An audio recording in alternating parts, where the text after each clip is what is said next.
تیری اور میری نجات کا سبب اور ذریعہ بنے گی۔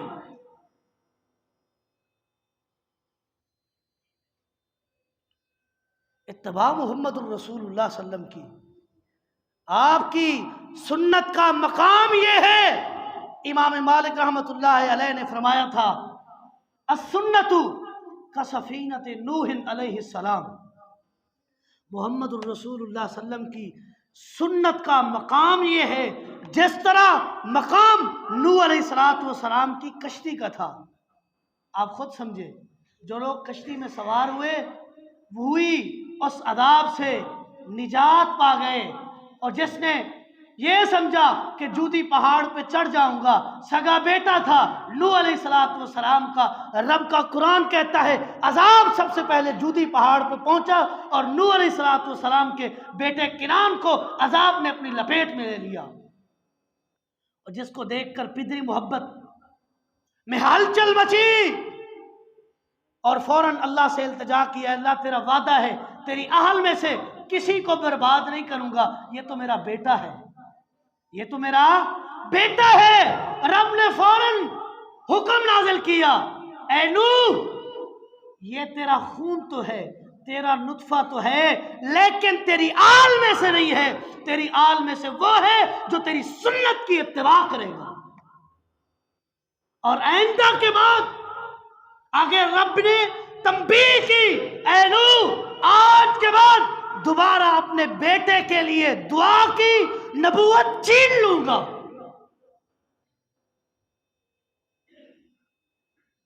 جو تیری اتباع نہ کرے، تیری پیروی نہ کرے، تیری سنت کو مانے نہ، تیرے فرمان پر لبیک نہ کہے، وہ تیری اہل میں سے نہیں ہے، تیری اہل میں سے وہ ہے جو تیری بات مانے، جو تیرے حکم کو تسلیم کرے، وہ تیرا اہل ہے۔ تو امام مالک فرماتے ہیں السنت کسفینۃ نوح علیہ السلام، محمد الرسول اللہ صلی اللہ علیہ وسلم کی سنت کا مقام اس طرح ہے جس طرح نوح علیہ السلام کی کشتی کا مقام ہے۔ فمن رکبها فقد نجا ومن لم يرکبها فقد غرق، جو اس کشتی پر سوار ہوا تھا رب نے عذاب سے نجات دی، وہ نجات پا گیا، جو کشتی پہ سوار نہ ہوا رب نے اس کو غرق کر دیا۔ تو گویا جس نے محمد الرسول اللہ کی سنت کو سنت سمجھتے ہوئے اس پر عمل کیا، اس کی اتباع کی، وہ نجات پا گیا، اور جس نے محمد الرسول اللہ کی سنت کو چھوڑا، اپنی منمانی، مولویوں کی رائے، مولویوں کے فتوے، مولویوں کی فقاہت کو آگے لے آیا، اماموں کے قولوں کو آگے لے آیا، آپ کی سنت کی اتباع نہیں کی، وہ تباہ ہو گیا، وہ برباد ہو گیا، اس کی نیکیاں بھی تباہ، اس کے اعمال صالحہ بھی برباد ہیں۔ امام بخاری رحمۃ اللہ علیہ نے جز رفع الیدین میں، اور بخاری کے شارح حافظ ابن حجر اسقلانی رحمۃ اللہ علیہ نے تلخیص الحبیر نے ایک واقعہ نقل کیا ہے عبداللہ ابن عمر رضی اللہ تعالیٰ عنہ کے متعلق۔ حافظ ابن حجر فرماتے ہیں اور امام بخاری رحمۃ اللہ علیہ جز رفع الیدین میں فرماتے ہیں کہ کانا اذا رجلا لم يرفع یدیہ اذا رکع و اذا رفع رماہ بالحصا، عبداللہ ابن عمر کے سامنے اگر کوئی شخص نماز پڑھ رہا ہوتا اور وہ رکوع میں جاتے ہوئے اور رکوع سے سر اٹھاتے ہوئے رفع الیدین نہ کرتا، عبداللہ ابن عمر رضی اللہ تعالیٰ عنہ کنکریاں اٹھا کر، پتھر اٹھا کر اس کو مارتے تھے۔ کیوں؟ اس لیے کہ اس نے نماز تو پڑھی لیکن سنت محمد مصطفیٰ کو چھوڑا ہوا ہے۔ نماز پڑھو، عبادت کرو، عبادت تب بنے گی جب اس میں طریقہ محمد مصطفیٰ کا ہوگا، جب اس میں طریقہ تیری اور میری مرضی کا ہوگا، وہ نیکی نہیں ہے، وہ عبادت نہیں ہے۔ لاکھ عبادت بنائے، لاکھ نیکیاں ڈکلیئر کرے، مانے یہ نیکی ہے، یہ اچھائی ہے، یہ اچھا کام ہے، میں کر رہا ہوں، فلاں کر رہا ہے، فلاں کر رہا ہے، تیرا یہ ثبوت دینا، تیرا یہ کہنا کہ فلاں فلاں نے یہ نیکی کی ہے، وہ بھلے پوری کائنات کر لے،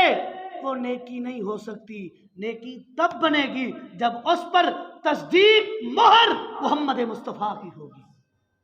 اگر نہیں ہوگی تو رب فرماتا ہے وَمَن يُشَاقِقِ الرَّسُولَ مِن بَعْدِ مَا تَبَيَّنَ لَهُ الْهُدَىٰ وَيَتَّبِعْ غَيْرَ سَبِيلِ الْمُؤْمِنِينَ نُوَلِّهِ مَا تَوَلَّىٰ وَنُصْلِهِ جَهَنَّمَ وَسَاءَتْ مَصِيرًا۔ جس نے محمد رسول اللہ کی مخالفت کی، رب فرماتے ہیں میں اس کو راہ راست سے، ہدایت سے، صراط مستقیم سے ہٹا کر پھیر دیتا ہوں، پھر وہ جہاں چاہے اسی راستے پہ لگا دیتا ہوں، اس کو راہ ہدایت نہیں ملتی۔ ہدایت لینی ہے اتباع محمد مصطفیٰ کرنی ہوگی، جنت لینی ہے اتباع محمد مصطفیٰ کرنی ہوگی۔ اللہ رب کائنات سے دعا ہے جو کچھ سنا سنایا عمل پیدا ہونے کی توفیق عطا فرمائے۔ ھذا ما عندی واللہ اعلم بالصواب وما توفیقی الا باللہ۔